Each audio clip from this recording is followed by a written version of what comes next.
I'm Raj Chengappa from India Today and your host for Nothing But the Truth. Every week, we will deal with key issues of concern and bring you perspectives and clarity as to why these matter to you and what is the one clear truth that emerges. At the start of a fresh new year, India Today magazine, in its latest issue, decided to do some crystal gazing as to what to expect in 2023. We got top experts to analyze all the key issues, including what to expect in politics, the economy, foreign policy, climate change, technology, the war in Ukraine, the aftermath of the pandemic, and even the entertainment scene. In this episode, though, I'm focusing on what to expect in Indian politics in the country in 2023. To look ahead at the big electoral hurdles, especially to what will happen to Prime Minister Narendra Modi and the ruling party at the center, and the kind of hurdles they would have to cross in 2023. Also, the impact it would have in the crucial 2024 general elections, where Narendra Modi and the BJP are looking at a third term in power at the center. To help put things in perspective, I'm happy to introduce a very special guest who's a star in his own right, psephologist Pradeep Gupta, founder of Access My India, who does all the major poll predictions for the India Today group. He was the only pollster to correctly predict the outcome of all the 7 state assembly elections that were held last year. So Pradeep, congrats and welcome to the show. Thank you very much, Raj, for having me here. Pradeep, before we begin looking at what to expect in 2023, let's have a quick recap at 2022. We've had 7 state elections, of which the BJP won 4 of them emphatically. These were the landslide wins in Uttar Pradesh and Gujarat, apart from creditable victories in Uttarakhand and Manipur. The BJP won a 5th state, Goa, but just by a whisker. But in Himachal, the BJP lost a closely fought race to Congress.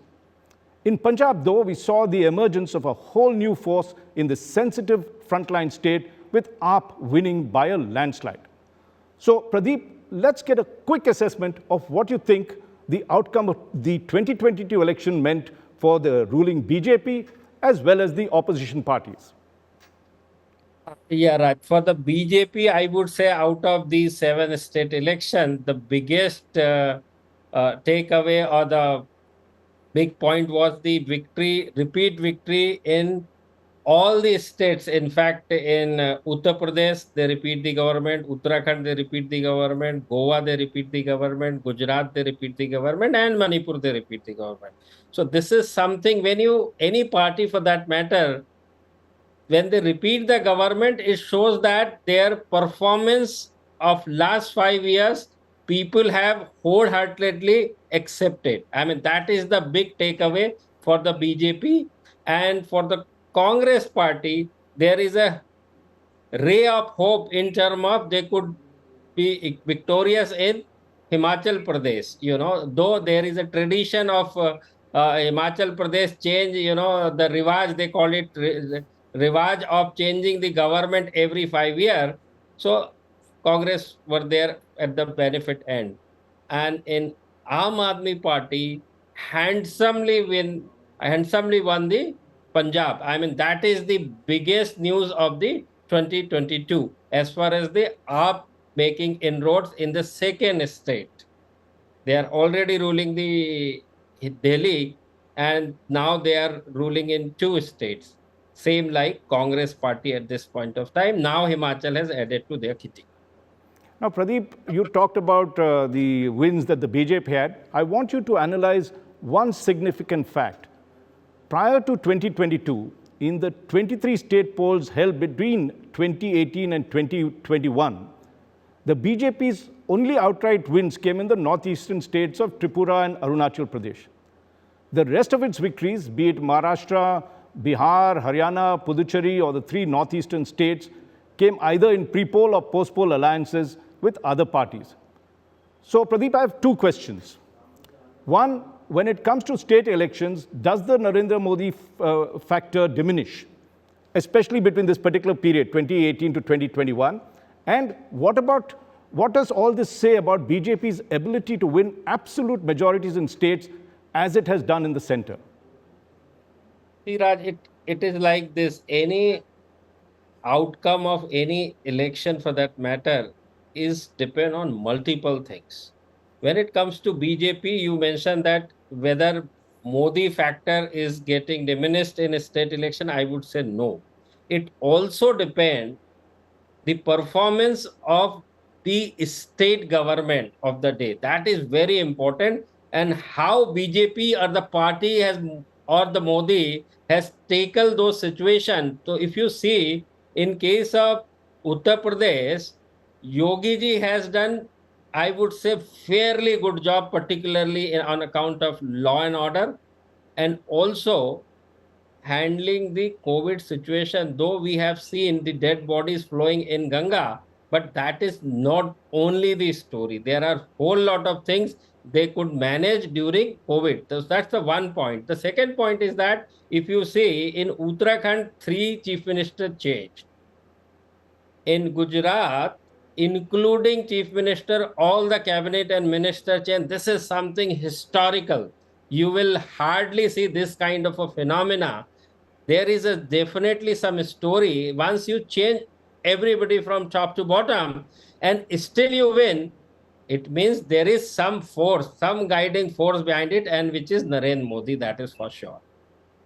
Now, come to the second part of my question that I asked you, which is BJP's inability to win absolute majorities in these 23 states that went to the polls, except in two states. In the rest, they had to combine with others and then get the victory. So, isn't that something that shows that despite this phenomenal election machinery they have, that they are vulnerable in various states? Various state meaning, Raj, where BJP traditionally or historically doesn't have any presence. Definitely they have to go in the alliance of the regional party that is there and trying to make some kind of inroad in all these states, but they couldn't succeed as yet independently, as you are mentioning, particularly Bihar and Maharashtra. These are the two large states, and having 48 and 40 seats respectively, that is very important. And when you say Bihar, then there are 14 seats of Jharkhand as well, where the BJP lost very badly. Their presence in the respective states, it's all depend on that. For example, in Uttar Pradesh, in Gujarat, in Uttarakhand, which is not the case because there is hardly any regional party. They were contesting in Uttar Pradesh with Sapa this time, and in Gujarat and Uttarakhand, Congress was the main opponent. Yeah, no, I mean, this just puts into context of what has happened in the previous years. And now let's move and look at 2023. There are 9 state elections that are to be held. And in February, there are elections due in the 3 northeastern states of Tripura, Meghalaya, and Nagaland. Then in May, we have my home state of Karnataka going to the polls. In November, December, we have a large cluster of 5 states going to the polls: Madhya Pradesh, Rajasthan, Chhattisgarh, Telangana, and Mizoram. Of these 9 states, the BJP is in power in 4 states: Madhya Pradesh, Tripura, Meghalaya, and Nagaland. The Congress in 2, Rajasthan and Chhattisgarh, and the recently re-Christian party, the Bharat Rashtra Samiti, earlier the Telangana Rashtra Samiti, that rules Telangana, and the Mizo National Front that rules Mizoram. So, but before we analyze the individual states, Pradeep, let's look at why are these state elections important for each of the parties. So let's start with the BJP. And what is your sense of the importance of these elections for the ruling party at the center? Does the outcome of these elections, state elections, have any bearing in the general elections in 2024? See, Raj, these days in recent past, particularly in last 10 years, we have seen and witnessed that the state election has its own course. It does not have any kind of bearing onto the outcome of the general election. That is there. And the reason is very simple and straight, because of the voters today is very smart and they take informed decision making.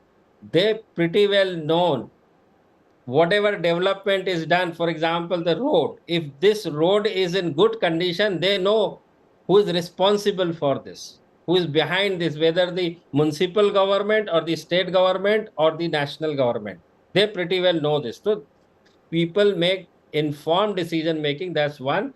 And because of that, they are able to elect or select their choice or make their choices who is better for what role. Each government has different role to play. For example, state government has the basic responsibility of road, electricity, water, health, education, law and order, and farmers related issue, and most importantly, the PDS, the ration. These are the state matter. When it comes to the Lok Sabha election or a national election, then issues are totally different. People see the employment, the inflation rate, if at all reducing or increasing, the taxation, and there are so many other national issues which is always there. So people are very well understand across the board whom they are electing and why they are electing. So let's This take a look is at the something BJP question. I get that Yeah. point, but let's take a look at why these elections important for the BJP. Yeah. So when it comes to the BJP is ruling at this point of time out of these 9 states on their own in 3 states, which is Madhya Pradesh, Karnataka, and Tripura.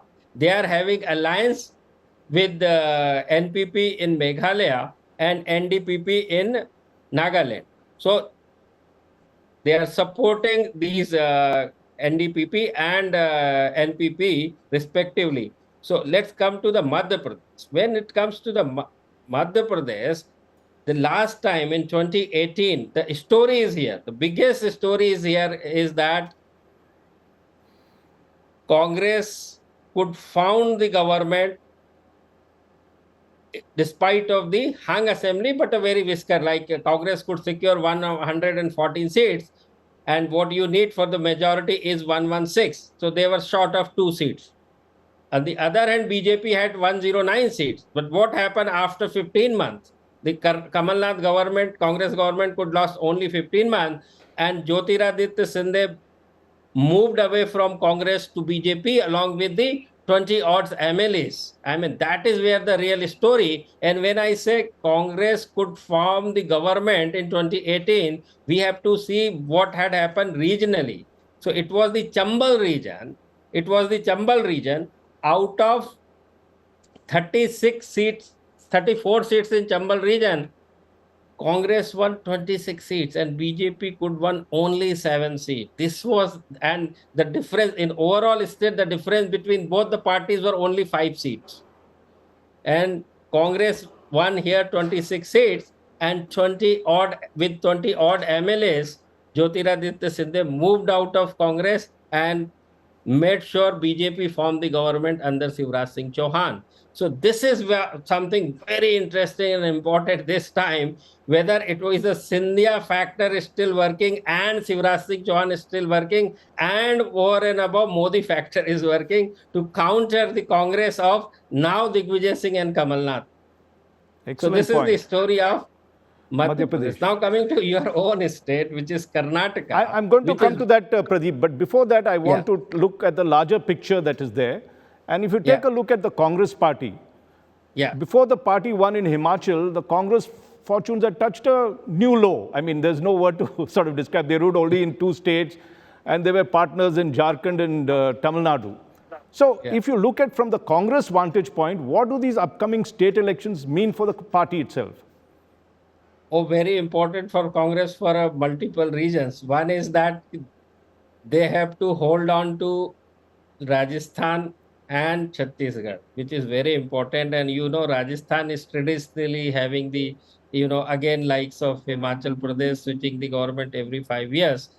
So what is more important from Congress point of view, if Congress hold on to these 2 states and somehow if they can win 1 or 2 states out of Karnataka, Madhya Pradesh, Tripura, hardly any chance. We can't see any possibility there. But for them, Madhya Pradesh and Karnataka, try and get or win at least 1 state out of 2 and holding on to their 2 states, which is Rajasthan and this thing. If they are able to see what is important here, though I have mentioned in my this thing in the opening remarks very clearly that the state election has no bearing in the Lok Sabha election, particularly in the minds of people and electors. That is clear. But It's not, that is not the only thing in the ecosystem when it comes to election. What is most important for party's point of view, and particularly Congress, we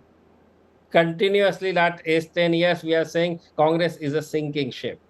So the question is, now has Congress come to a point where they started surviving?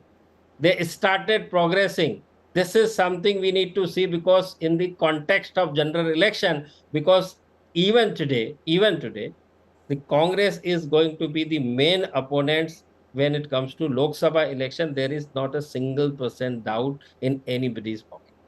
So for Congress to survive, particularly in these 9 assembly election this year, is very, very important. And we all know what is going on in the backdrop, which is the Bharat Jodo Yatra. Now, exactly, that's what I wanted to ask you about.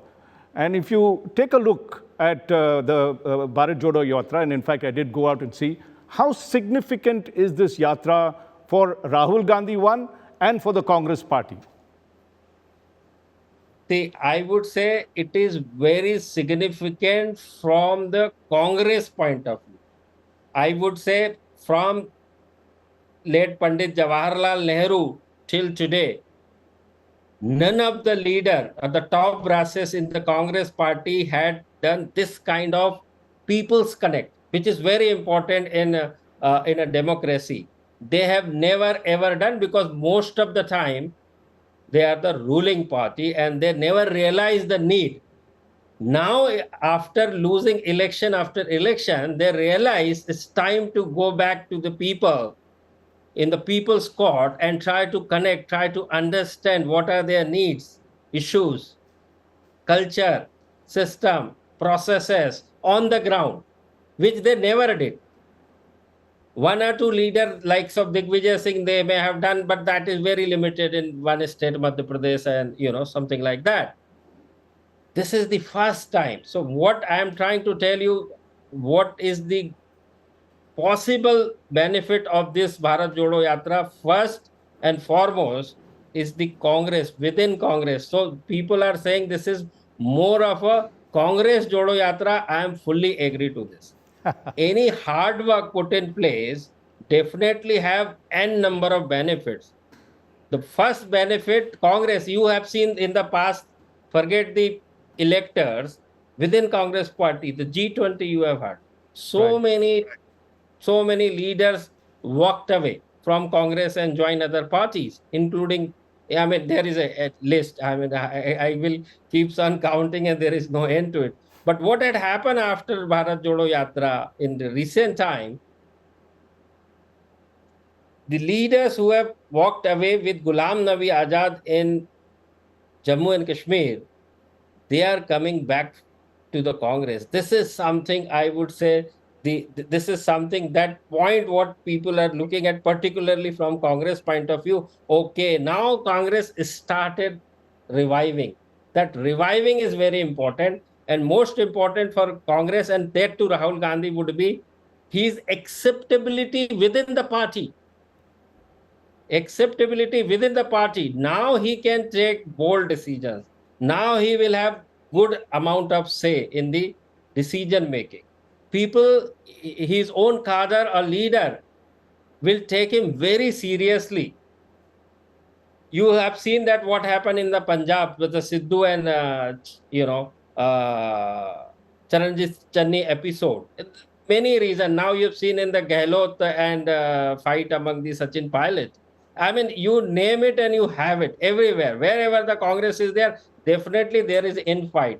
Now, with this new avatar or new frame of mind, now your mindset will have totally different equation altogether. When you know what is happening in the ground, you will not at all depend on what regional satraps or what party cadres are saying. He know very well what to do, what not to do. This is something, the biggest advantage. Now, coming to the second thing, when people ask, can Congress win the election? I would say, I mean, does it have some impact on the Congress fortunes, particularly the state elections? Yeah, now coming to the winning. So if you say immediately, I would say no. Anything, it takes time. It is like they have seeded it.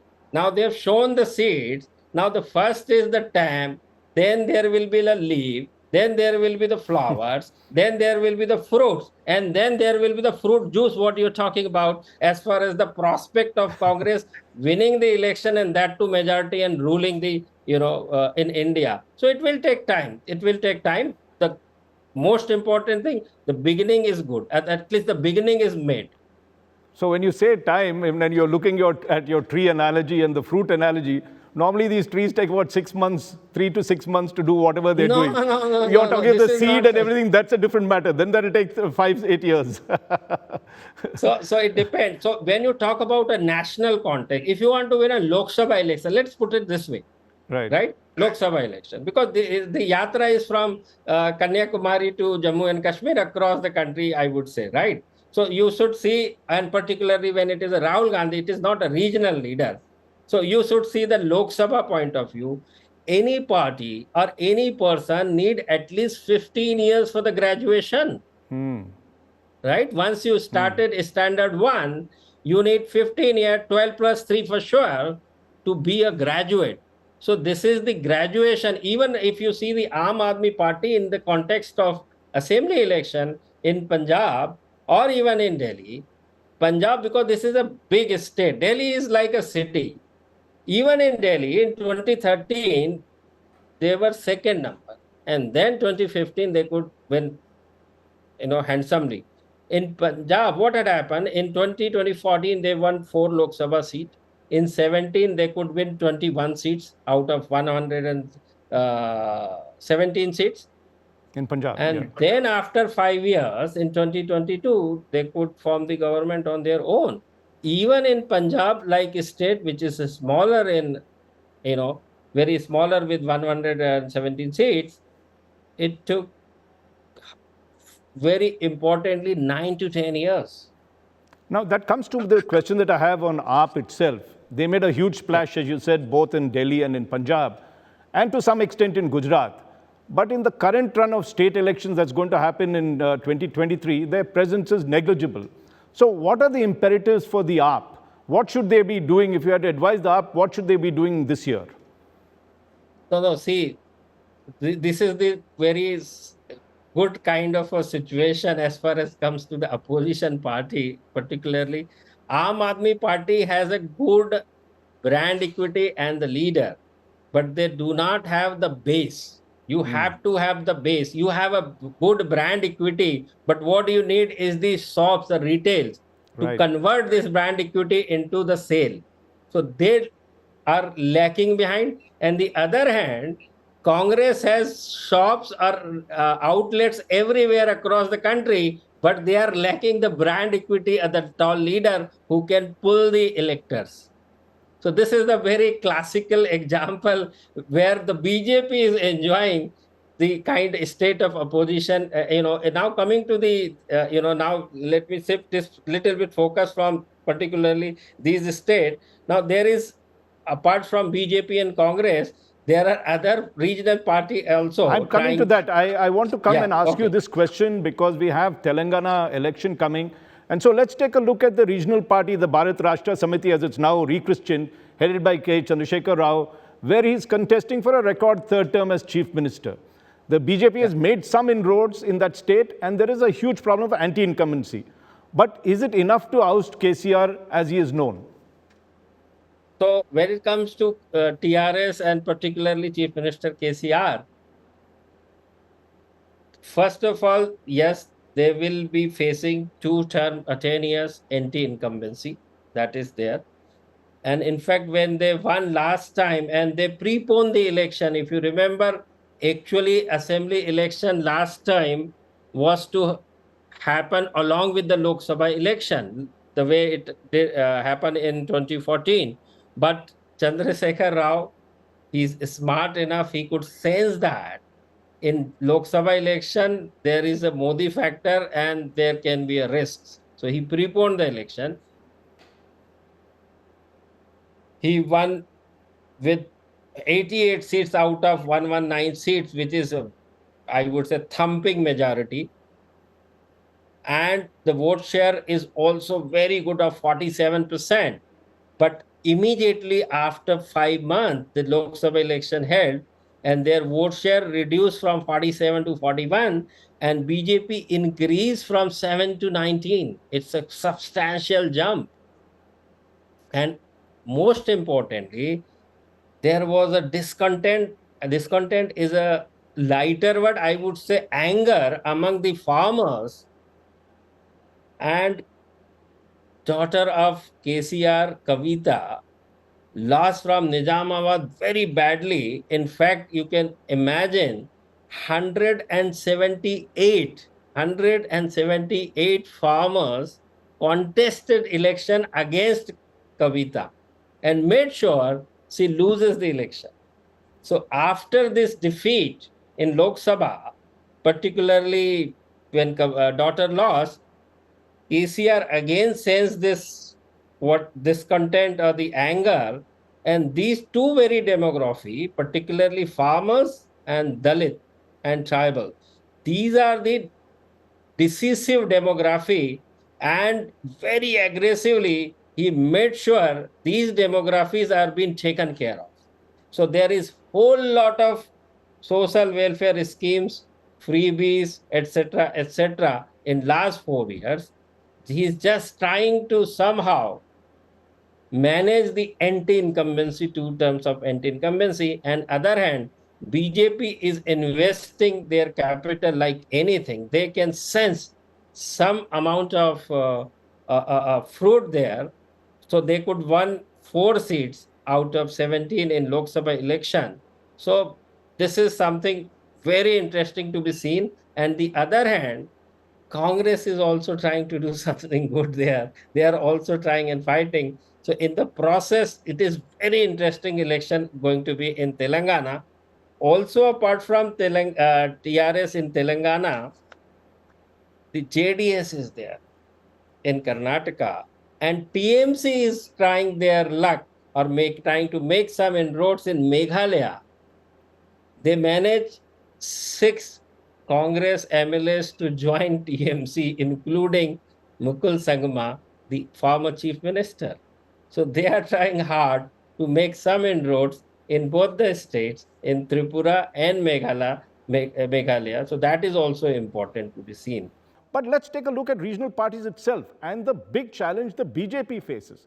The fact is that wherever regional parties, whether you look at Mamata Banerjee in Trinamool Congress in West Bengal, Biju Patnaik's Biju Danta Dal in Odisha, YS Jagan Mohan Reddy's YSR Congress Party in Andhra Pradesh, or KCR's BRS, as we were talking, in Telangana, all of them have successfully kept the BJP at bay. While the party has done well in some states and displacing the Congress as the prime rival, defeating the regional forces remains the BJP's biggest challenge. So what does the BJP have to do to overcome this problem? Otherwise, it is constrained, particularly in states. And also, if you look nationally, also it has the same problems.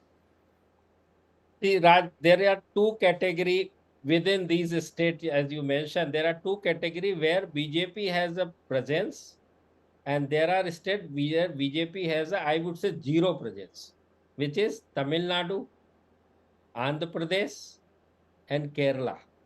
These are the 3 states at this point of time where BJP has absolute zero, absolute zero. So this is the story where it applies here as well, where there is a brand equity, or you are a tall leader, but you do not have the base or the presence. How can it be converted into the victory? That is the case in these 3 states. Now coming to the other two big states, which is West Bengal and Odisha, where BJP in last 5 to 6 years has made some inroads, and successfully so.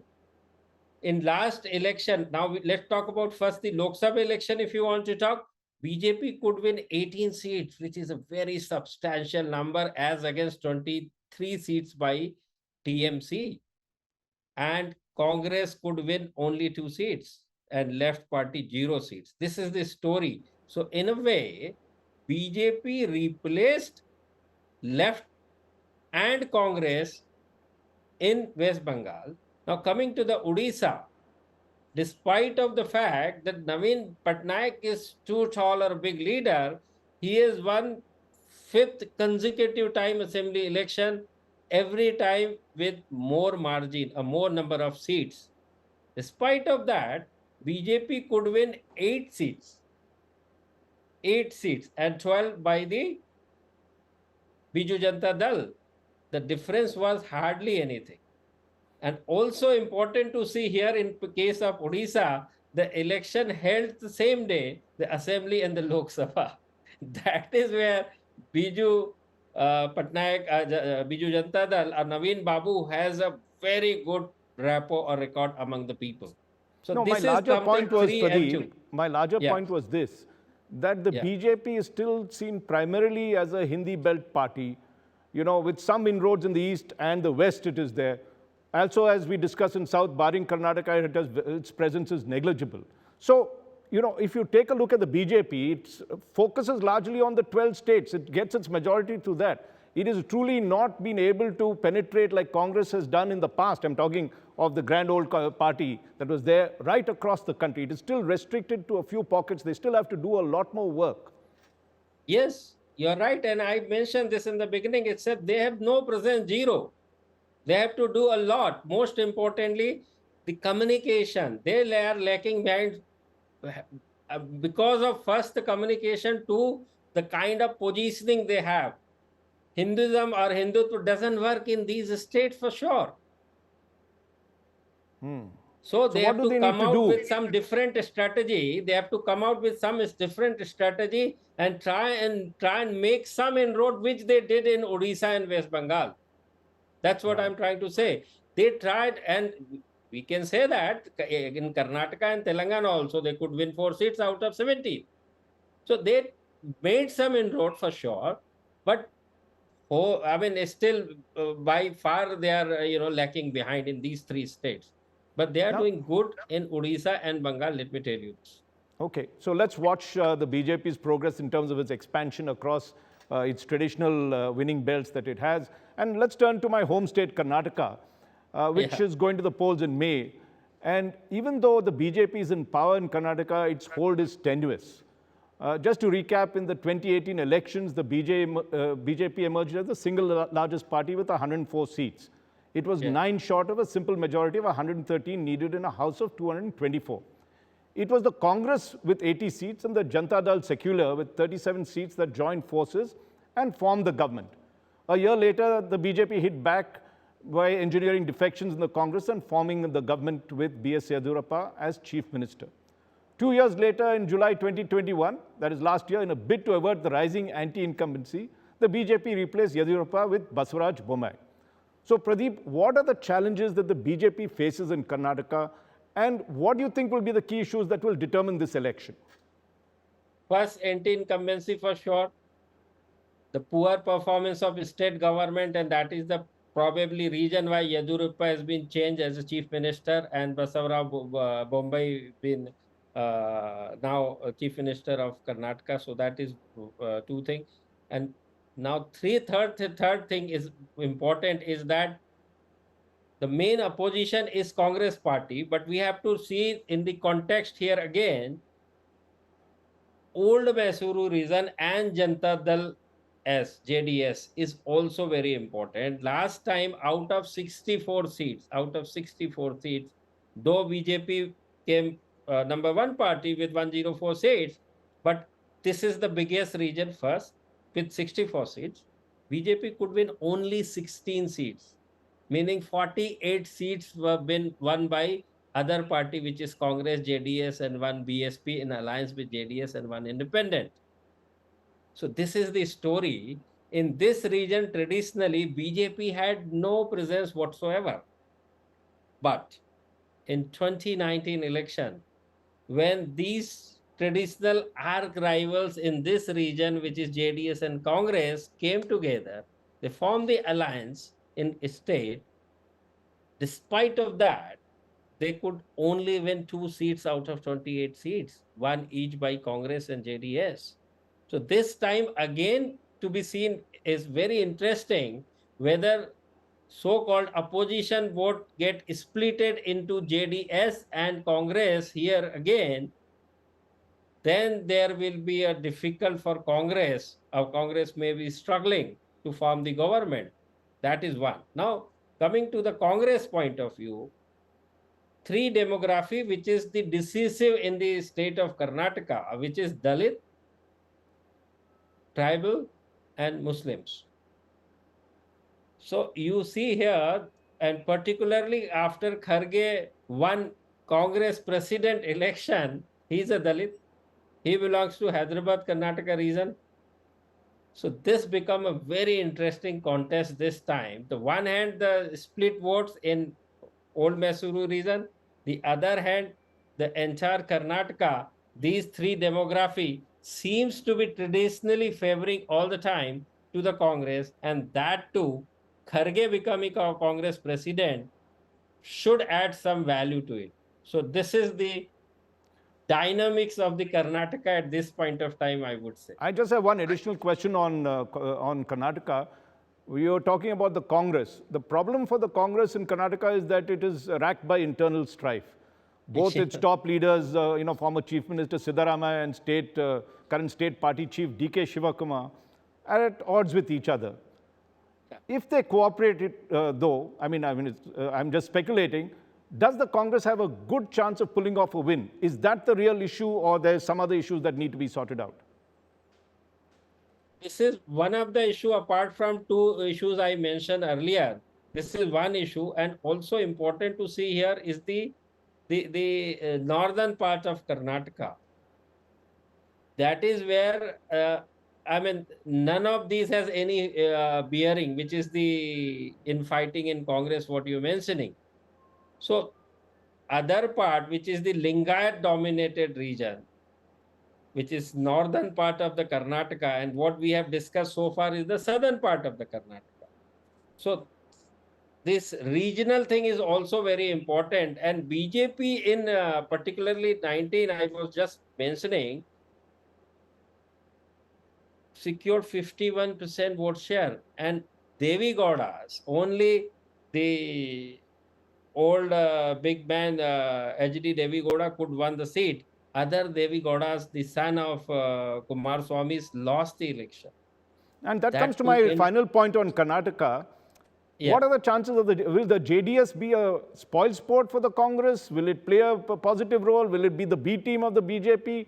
What is your sense of, like the AAP actually, pull down the Congress as it did in Gujarat and other places? No, it is very simple. It is very straightforward in case of Karnataka. The vote is definitely going to split between Congress and JDS in Old Mysuru region. And probably this is the reason why BJP has made it very clear we are not aligning with JDS for sure. Interesting. That is the strategy. That is the strategy to make sure the vote gets split. Yeah, that's a battle I think we need to watch closely. Yes, you're about to say something else about it, or we can move to the next? No, that is the story of Karnataka. Okay. Finally, I think let's look at the big cluster of elections that is happening later this year. You discussed the importance of Madhya Pradesh and the dynamics that is there. Take a look at Chhattisgarh and Rajasthan. After all, in 2018, as we discussed earlier, the Congress surprised the BJP by winning all the three states. Though in two of them, Madhya Pradesh and Rajasthan, they were closely fought and could have gone either way. Now the Congress has lost the advantage since it conceded the Madhya Pradesh to the BJP, where we discussed when defections in the ranks led to the fall of the Kamal Nath government. In Madhya Pradesh, we have Shivraj Singh Chauhan serving his fourth term as Chief Minister. There are issues of anti-incumbency that weigh heavily, as well as leadership tussles that are there. Though the BJP organization-wise is quite strong. So if you take a look at these three states from the BJP's point of view, what would be the key area, focuses that they would have to do? We have discussed Madhya Pradesh. Let's just look at briefly Madhya Pradesh and then move to Rajasthan after that. So, okay. So Madhya Pradesh, the three key things. One is, of course, as you mentioned, the anti-incumbency of four term. But the other side, there is no formidable or strong opposition, even in Congress. Despite Kamal If it Nath and is, Digvijay. yeah, if it is Kamal Nath and Digvijay, I don't see any ray of hope. Oh, interesting. The other side, the ray of hope would have been, could have been, which is Jyotiraditya Scindia, who moved away and joined the BJP.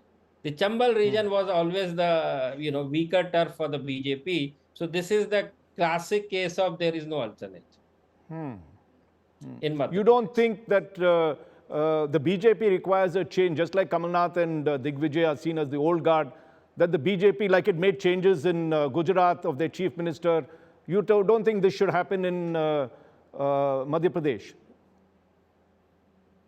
Very good question you ask, and very critical though. See, to counter anti-incumbency, particularly BJP has been changing their chief minister, right? Whatever anti-incumbency is there, whatever the fatigue factor is there, you change the chief minister and that is somehow counter. But in case of Madhya Pradesh, where Shivraj Singh Chauhan ruling the state even before 2014, means he has got good amount of, now I would say fairly good amount of, because earlier Shivraj Singh Chauhan had a charisma, I would say. He was seen like Naveen Patnaik in Odisha. And he was called Mama, the Mama, uncle at that Mama. time. Yeah, Yeah, Mama, yes. Mama. So that way. And there were whole lots of social welfare schemes for all section of society, because caste arithmetic hardly play any role in Madhya Pradesh. It's a regional, So caste arithmetic is not going to play any role in Madhya Pradesh. So it's all about the development, and particularly it comes under Bimaru state. So people are large, and there is hardly any industry beyond Indore. So people are largely depend on government of the day, and he has done very good job in last 15 years. But their fatigue factor is bound to be there, anti-incumbency is bound to be there, and somehow it has been taken care of by two factors. One is the Modi, and second is the Jyotiraditya Scindia, because BJP was weak, if at all weak, in Madhya Pradesh and Chambal. So do they require a change of leadership at this stage? What is your estimate? I don't know, but I'm telling you, to counter anti-incumbency, people change the chief minister. It is largely maintained. I mean, it is the counter. It is encounter the anti-incumbency. But in case of Shivraj Singh Chauhan, particularly, this is something maybe risky for BJP if they try to do it. This is what they might think. Okay. Because this is Shivraj Singh Chauhan. This is no Right. other CM. That is the reason, precisely reason why. Risky factor. I won't press you more on that.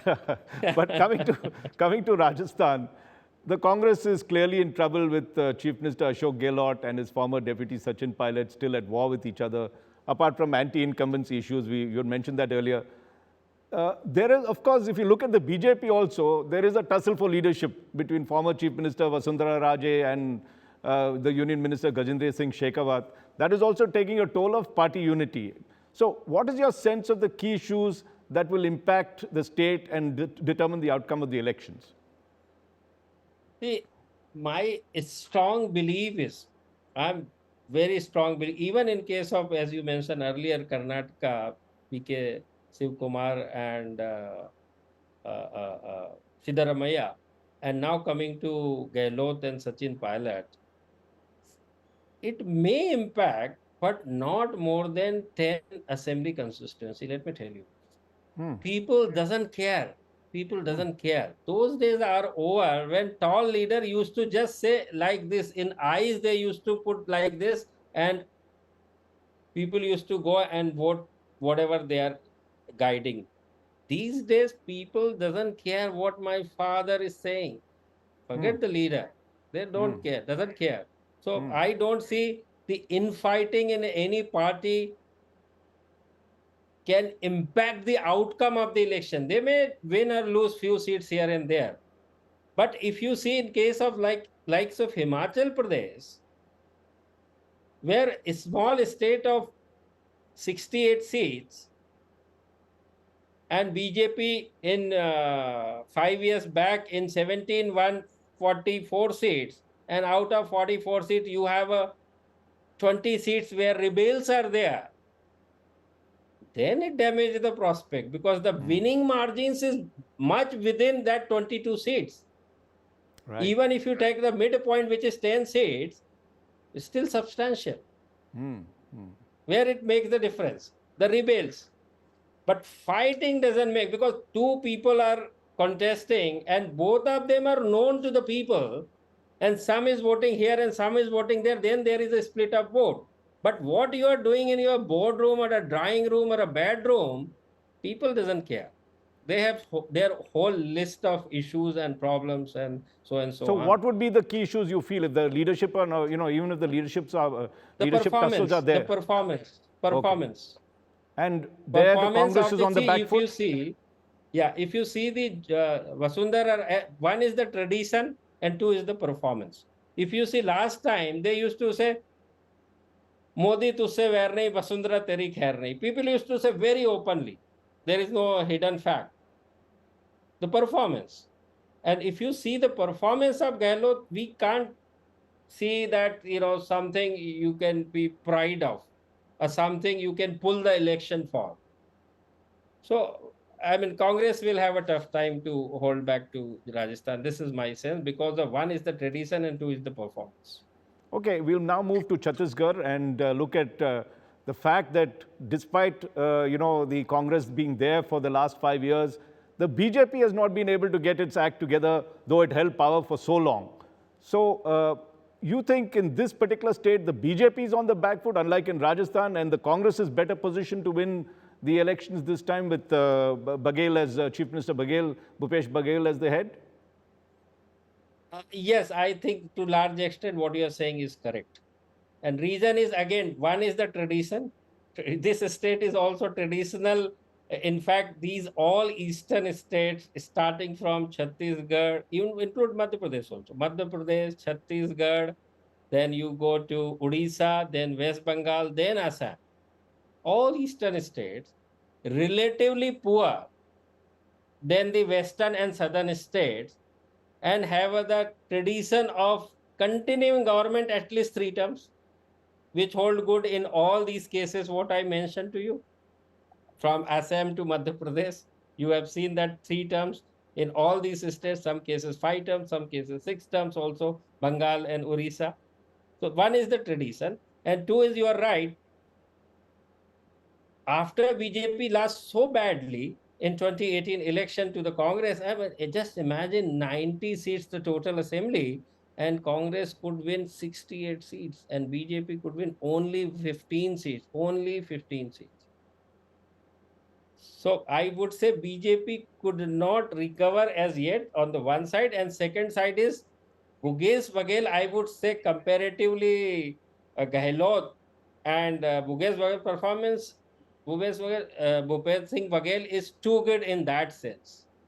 Is much and far better than Rajasthan government performance. The And performance finally, pure. Pradeep, looking at the larger picture, the big picture that's there, particularly for the BJP, the fact that, yes, you made the point earlier that these states, need not determine the outcome of the 2024 general elections, their local issues, their other issues that determine it, in this. As we have seen also last time in 2018, BJP lost Madhya Pradesh, Chhattisgarh and Rajasthan, but when it came to the Lok Sabha, they swept all these three states. Of course, there was a factor that came in, the Pulwama factor and the security issue that changed the nature of the elections. But let us just take a quick look at the BJP and see. The fact is that, if you look ahead, they might have their strongholds, as we've seen in Gujarat, Uttar Pradesh, these three states that they retain, Haryana to some extent, they would say get over 200 seats. But the real problem states, you have problems developing in Maharashtra. We don't know the outcome there. The Shiv Sena split. How is that going to be impacted? Take a look at Bihar again. Nitish Kumar has moved out from the NDA, joined with Tejasvi, and there's now a regional force that has developed over there. West Bengal, they may not get the kind of numbers they have in Odisha. They may not get. So if you take a look this year, what should the BJP be doing this year? You have this huge So, problem that is there is four or five critical states with large numbers. What is your advice to the BJP this year? no, I am a small person to give any kind of advice to any All party, right, your including insights, let's BJP. put it that way. No, I'll tell you my sense, how I am looking at the outcome of 2024 Lok Sabha election. So I have divided these 543 seats into three groups from a BJP's point of view. You are asking from a BJP's point of view. So I have divided for you from BJP's point of view. What is my sense? So there are three categories. One is where BJP is very strong. So these are 250, just for the sake of calculation, to precisely it is 244. Where BJP won last time 212 out of 244, 212. These are the set of states which is I classify them strong state for the BJP. The other side is the weaker states, which is holding 103 seats. Which are these three states where BJP could win only 2 seats? Out of 103 seats, BJP could win only 2 seats. These are the weaker states. Okay. And the third category is that BJP has done fairly good. But these are the 6 states, which is Maharashtra, West Bengal, Bihar, Karnataka, Odisha, and Telangana. These are the 6 states will decide the fate and the outcome of Lok Sabha 2024 election for BJP. If these are the states, these are 200 seats. To be precise, 196 seats. BJP could win 100 seats, meaning 50% strike rate. If BJPs maintain this, then I think story will be the same as 19. If BJP goes down, then how much it goes down, that will be the difference. If BJP goes up, it will be better than 2019. So this is my sense. Three category, to be precise. These are the 6 states will decide the fate of the BJP. Again, I am repeating, Maharashtra, 48 seats total, West Bengal, 42 seats, Bihar, 40 seats, Karnataka, 28 seats, Odisha, 21 seats, Telangana, 70 seats, BJP, 100 seats. Out of this, for the sake of calculation, 250% strike rate. If BJP do good strike rate, better than last time, then better than 19. This is my. And finally, the Congress, if it has to make a comeback, what does it need to do? They are already trying to do. I would say कि सारे घर के बदल डालो. I see. सारे घर के बदल डालो. The way BJP did in after 2024, after 2014. Clean up the You stables need completely. new software. You need new software to run new machine. You cannot be running with the old software, the new machine. No, it can't. You have to Right. match that. You have to move with the time. And that is the need of the hour, even for the Congress. सारे घर के बदल डालो, नया संविधान लिखो और नए हिसाब से आगे बढ़ो. संविधान, I am trying to say, is the software. Right. But you're not talking of changing Rahul Gandhi as well, along with that software that you're. No. It is the software which is important. It is the Right. software which is important. How you think, what you do, how you should be doing, how you should be putting things forward.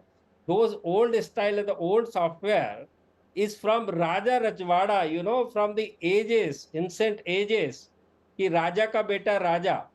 That is what happened in Congress. It was the Mahatma Gandhi ji who said Jawaharlal Nehru is my person. So because of Mahatma Gandhi made Jawaharlal Nehru Prime Minister. So over the generations, people elected the Congress, whoever is there. As long as Gandhi is there, they elected. But now things have changed. It is no longer the situation. राजा का बेटा अब राजा नहीं है. अभी चाणक्य का काम नहीं चलता है, because Chanakya used to make the strategy, because in those days लोगों को वोट नहीं करना था, लोगों को गवर्नमेंट नहीं बनानी थी, तो वो सारी strategy was holding good from the सिंहासन पॉइंट ऑफ व्यू, सिंहासन, the empire point of view. But these days is the democracy and real sense of democracy. And with the help of technology and communication, people know what is good for them. Well, I'm sure, So Pradeep, Rajesh, a lot yeah. of people will be listening to your analysis, particularly not just our viewers, but also those listeners, but also those who are in politics directly. You've given wise advice to a lot of them. You've been careful in a lot of your statements, but very, very lucid analysis of what to expect in politics in India in 2023. Thank you so much, Pradeep, for this. Thank you for having me here once again. Thank you. And if for more details of the politics in 2023, you can pick up the latest issue of India Today magazine that not only has politics, but all other key subjects that matter in 2023. It takes a look ahead, a crystal gaze. Pick up the latest issue. Meanwhile, thank you very much for being on the show.